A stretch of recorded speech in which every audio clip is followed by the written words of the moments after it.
Well, since the COVID-19 pandemic forced people to quarantine at home, and going out to even get groceries came with some risk amid food shortages and rising prices, the amount of people growing their own food globally has skyrocketed, with a recent study showing that half of all Canadians are now growing at least one fruit or vegetable at home. And today we're here at the home of Charlie Dobbin, host of ZoomerRadio's The Garden Show, and she's going to give us a personal tour of her very own vegetable garden. I love a raised planter. We had this installed last year.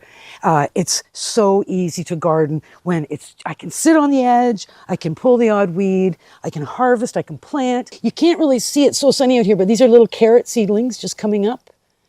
Planted about 2 weeks ago or 10 days ago. So if I get some water out, you'll be able to see them a little better. So Darrin, you're absolutely right when you mention that so many people are growing their own fruits and vegetables, more than ever before.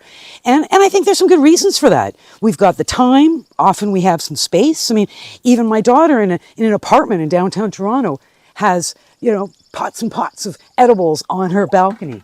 So, she's saving money. She knows exactly what she's growing and what's gone into it. It's pesticide-free, herbicide-free, all that important stuff. And that across the generations, it's really coming up. This is rosemary, lovely with chicken. I barbecue chicken. I use rosemary all the time.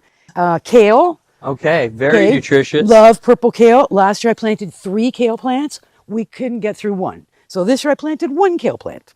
So Thai basil, love this plant, easy to grow, loves the sun, pretty purple flowers, amazingly yummy leaves.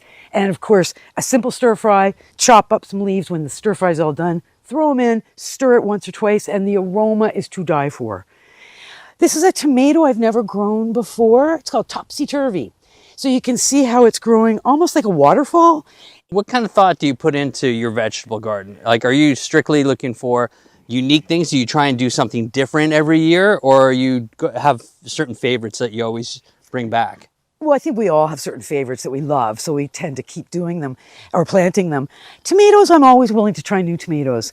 Primo Red, these are called. And from seed, you can see they're going to be good-sized plants with good-sized tomatoes on them. Any tips on growing tomatoes? Full sun. And these are in the shade right now, but this is a southern exposure. Full sun, if you're in pots, make sure you've got good drainage. Water, check your water. Tomatoes need consistent moisture, and make sure you do fertilize on occasion. For more great tips, don't miss Charlie on ZoomerRadio's The Garden Show. That's Saturdays at 9 a.m. Eastern.